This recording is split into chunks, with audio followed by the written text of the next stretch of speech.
નમસ્કાર. આજના આપણા આ ખાસ વિશ્લેષણમાં આપ સૌનું સ્વાગત છે. આજે આપણે વાત કરવાના છીએ એક એવા રહસ્ય વિશે જેણે આંતરરાષ્ટ્રીય સ્તરે આરોગ્ય નિષ્ણાતોની ઊંઘ હરામ કરી દીધી છે. જરા વિચારો, સમુદ્રની વચ્ચે એકદમ એકાંતમાં રહેલું એક લક્ઝરી ક્રૂઝ જહાજ અચાનક એક ભયાનક અને જટિલ તબીબી રહસ્યનું કેન્દ્ર બની જાય છે. આ માત્ર કોઈ સામાન્ય ઘટના નથી, પણ એક એવી પરિસ્થિતિ છે જેના પર આપણે ખરેખર ધ્યાન આપવાની જરૂર છે.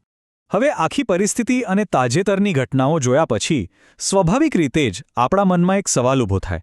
શું ઇતિહાસ ફરી એકવાર પોતાનું પુનરાવર્તન કરી રહ્યો છે? શું દુનિયા ફરીથી એવા કોઈ કાળા અધ્યાયનો સામનો કરવા જઈ રહી છે જે ભૂતકાળના પ્લેગ જહાજોની યાદ અપાવે? ઇતિહાસ સાક્ષી છે કે કેવી રીતે જહાજોના માધ્યમથી મહામારીઓ એક ખંડમાંથી બીજા ખંડમાં પહોંચી છે. તો શું આ વખતે પણ એવું જ કંઈક થઈ રહ્યું છે? ચાલો સમજીએ. આજના આપણા આ વિશ્લેષણમાં બિનજરૂરી ગભરાહટને બાજુ પર મૂકીને આપણે ફક્ત હકીકતો પર ધ્યાન કેન્દ્રિત કરીશું. આ માટે આપણે 5 મુખ્ય મુદ્દાઓ કવર કરીશું. પહેલું, એમવી હોન્ડિયસનું રહસ્ય. બીજું, હંતા વાયરસ પાછળનું વિજ્ઞાન. ત્રીજું, ઘાતક એન્ડીઝ સ્ટ્રેન. ચોથું, તેનો ઇતિહાસ અને વૈશ્વિક પ્રસાર. અને છેલ્લે, ષડયંત્રો અને તેની પાછળની વાસ્તવિકતા. તો સૌથી પહેલા વાત કરીએ આ આખી ઘટનાની શરૂઆત ક્યાંથી થઈ. વિભાગ 1, એમવી હોન્ડિયસનું રહસ્ય. જરા આ દૃશ્યની કલ્પના કરો. એમવી હોન્ડિયસ, જે એક ડચ એક્સપિડિશન જહાજ છે, તે એક શાનદાર યાત્રા પર નીકળે છે. એટલાન્ટિક મહાસાગરની બિલકુલ વચ્ચે આ જહાજ દુનિયાથી એકદમ કપાયેલું છે. આશરે 150 મુસાફરો અને 70 ક્રૂ સભ્યો આ બંધ વાતાવરણમાં સાથે મુસાફરી કરી રહ્યા છે. બહાર નીકળવાનો કોઈ રસ્તો નથી અને સીમિત હવાની અવરજવરને કારણે આખું જહાજ એક અજાણી બીમારી માટે અત્યંત સંવેદનશીલ લક્ષ્ય બની ગયું છે. એક સુંદર યાત્રા અચાનક જ એક દુઃસ્વપ્નમાં ફેરવાઈ જાય છે. હવે આ ઘટનાક્રમ જુઓ. તે ખરેખર ડરામણો છે. 20 માર્ચે આર્જેન્ટિનાના ઉશુઆયાથી જહાજ રવાના થાય છે. શરૂઆતમાં બધું બરાબર લાગે છે, પરંતુ 11 એપ્રિલે અચાનક પ્રથમ મુસાફરનું રહસ્યમય રીતે મૃત્યુ થાય છે. વાત અહીં નથી અટકતી. 26 એપ્રિલે દક્ષિણ આફ્રિકામાં તે મુસાફરની પત્નીનું પણ અવસાન થાય છે. અને જોતજોતામાં 2 મે સુધીમાં તો જહાજ પર અન્ય મુસાફરોના મૃત્યુના અહેવાલો પણ આવવા લાગે છે. સૌથી ચોંકાવનારો આંકડો આ છે, 8. જી હા, આ યાત્રા દરમિયાન કુલ 8 લોકો અચાનક જ ગંભીર રીતે બીમાર પડ્યા. અને અત્યંત દુઃખદ વાત એ છે કે તેમાંથી 4 લોકોએ પોતાના જીવ ગુમાવ્યા.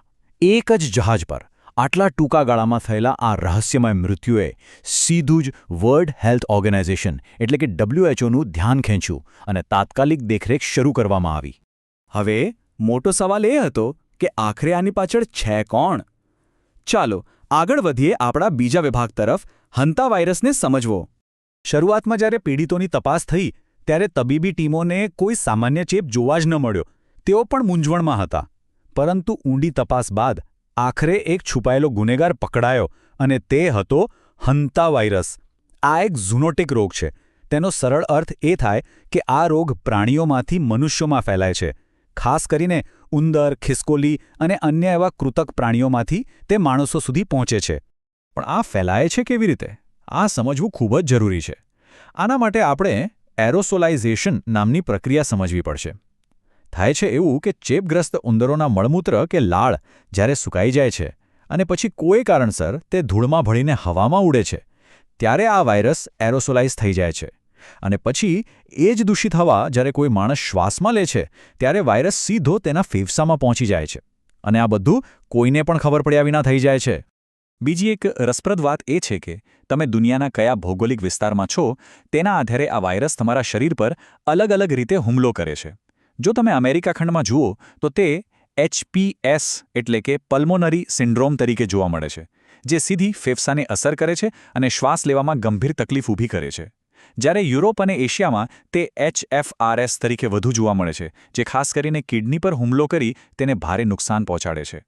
પરંતુ આ જહાજ પર જે થયું તે કોઈ સામાન્ય હંતા વાયરસનો પ્રકોપ ન હતો. અહીં વાત આવે છે વિભાગ 3ની, ઘાતક એન્ડીઝ સ્ટ્રેન. સત્તાવાળાઓમાં આટલી બધી ગભરાહટ કેમ ફેલાઈ ગઈ? તેની પાછળ એક બહુ મોટું કારણ છે. સામાન્ય રીતે હંતા વાયરસ માત્ર પ્રાણીમાંથી મનુષ્યમાં જ ફેલાય છે. એકવાર તે માણસમાં આવી ગયો પછી ત્યાંથી આગળ નથી વધતો. વૈજ્ઞાનિક ભાષામાં આને બાયોલોજિકલ ડેડ એન્ડ કહેવાય છે. પણ અહીં એક ટ્વિસ્ટ છે. આ એન્ડી સ્ટ્રેન આખો નિયમ જ તોડી નાખે છે. આ એક અત્યંત દુર્લભ સ્વરૂપ છે જે માણસથી માણસમાં ફેલાવાની ક્ષમતા ધરાવે છે, ખાસ કરીને જ્યારે લોકો લાંબા સમય સુધી એકબીજાના નજીકના સંપર્કમાં રહે છે. અને જો તમે આ આંકડાઓ જોશો તો ખરેખર ડર લાગી જશે. આ ચાર્ટ અલગ અલગ વેરિયન્ટ્સનો મૃત્યુદર દર્શાવે છે. અરાકવારા સ્ટ્રેનનો મૃત્યુદર જુઓ, 54%, અને સિન નોમ્બ્રે સ્ટ્રેનનો 40% છે. આ આંકડાઓ સ્પષ્ટપણે બતાવે છે કે આ વાયરસ વિશ્વની અન્ય જાણીતી મહામારીઓ કરતાં પણ કેટલો વધુ જીવલેણ સાબિત થઈ શકે છે. હવે એવું લાગે કે જાણે આ વાયરસ હમણાં જ ક્યાંકથી પ્રગટ થયો છે, પણ એવું નથી. ચાલો જોઈએ વિભાગ 4, તેનો ઇતિહાસ અને વૈશ્વિક પ્રસાર. ક્રૂઝ શિપની આ ઘટના ભલે આપણને નવી લાગે, પણ આ વાયરસનો ઇતિહાસ ઘણો લાંબો છે. છેક 1950ના દાયકામાં કોરિયન યુદ્ધ વખતે સૈનિકોમાં તે પહેલીવાર મોટી સંખ્યામાં જોવા મળ્યો હતો.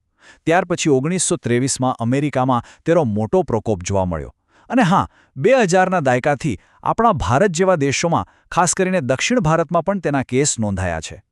આજે પણ જો આપણે વૈશ્વિક આંકડા જોઈએ તો દર વર્ષે અંદાજે 1.5થી 2 લાખ કેસ નોંધાય છે. એટલે કે આ વાયરસ સતત હાજર તો છે જ. આંતરરાષ્ટ્રીય સ્તરે આ ઘટનાના પડઘા બહુ જલ્દી પડ્યા. જહાજમાં ફસાયેલા મુસાફરો માટે દુનિયાભરના નેતાઓએ ચિંતા વ્યક્ત કરી. બ્રિટિશ વડાપ્રધાને પણ નિવેદન આપવું પડ્યું કે ભલે સામાન્ય જનતા માટે આનું જોખમ ઓછું હોય, પણ પોતાના નાગરિકોનું રક્ષણ કરવું એ એમની પ્રાથમિકતા છે. સ્વાભાવિક છે કે આવા સમયે ભૌગોલિક રાજકીય ચિંતાઓ વધવાની જ. અને જ્યારે પણ આવી કોઈ ચિંતાજનક ખબર આવે ત્યારે ષડયંત્રો અને અફવાઓ પાછળ જ ઊભી હોય છે. ચાલો આપણા છેલ્લા વિભાગ પર નજર કરીએ, ષડયંત્ર અને વાસ્તવિકતા. કોઈ અજાણ્યો અને ઘાતક વાયરસ ન્યૂઝમાં આવે એટલે તરત જ અલગ અલગ થિયોરીઓ બનવા લાગે. સોશિયલ મીડિયા પર એવા દાવાઓ થવા લાગ્યા કે શું આ જાણી જોઈને ફેલાવવામાં આવેલ બાયોલોજિકલ હથિયાર હોઈ શકે? કેટલાક અહેવાલોમાં તો ઈરાન, અમેરિકા અને ચીન જેવા દેશોના નામ પણ ઉછળ્યા. પણ જુઓ, આપણે આ દાવાઓને તટસ્થ રીતે જોવાની જરૂર છે. આ બધી વાતો મુખ્યત્વે વૈશ્વિક તણાવ અને રાજકીય અવિશ્વાસમાંથી જન્મેલા સામાજિક ભયનું પરિણામ છે. હાલમાં આ જૈવિક યુદ્ધના દાવાઓને સાબિત કરતા કોઈ નક્કર પુરાવા નથી. જો આપણે વિજ્ઞાનની નજરે જોઈએ તો વાસ્તવિકતા આ બધી અફવાઓથી બિલકુલ અલગ છે. ભલે હંતા વાયરસનો મૃત્યુદર ઘણો ઊંચો હોય, પરંતુ તે કોવિડ-19ની જેમ હવામાં આસાનીથી ફેલાતો નથી. આ વાયરસને એક દર્દીમાંથી બીજામાં ફેલાવવા માટે લાંબા સમય સુધી અને અત્યંત નજીકના સંપર્કની જરૂર પડે છે. અને જહાજ જેવું બંધ વાતાવરણ આ માટે એકદમ અનુકૂળ સાબિત થયું. એટલે કે આ કોઈ વૈશ્વિક શ્વસન મહામારી જેટલું ઝડપી નથી. હવે અત્યારે જ્યારે આ જહાજ સ્પેનમાં બંદર પર ઉતરવાની મંજૂરીની રાહ જોઈ રહ્યું છે, ત્યારે આખી ઘટના આપણા સૌ માટે એક બહુ મોટો અને ગંભીર પ્રશ્ન છોડી જાય છે. આજે આપણે એવા આધુનિક યુગમાં જીવીએ છીએ જ્યાં દુનિયા એકબીજા સાથે ખૂબ જ જોડાયેલી છે. પ્રવાસ કરવો એકદમ સામાન્ય છે. તો શું આપણે ખરેખર કોઈ આગામી અણધારી વૈશ્વિક આરોગ્ય કટોકટીનો સામનો કરવા માટે તૈયાર છીએ ખરા? આ એક એવો પ્રશ્ન છે જેના પર આપણે સૌએ શાંતિથી વિચારવાની જરૂર છે. આજના આપણા વિશ્લેષણમાં જોડાવા બદલ આપ સૌનો ખૂબ ખૂબ આભાર.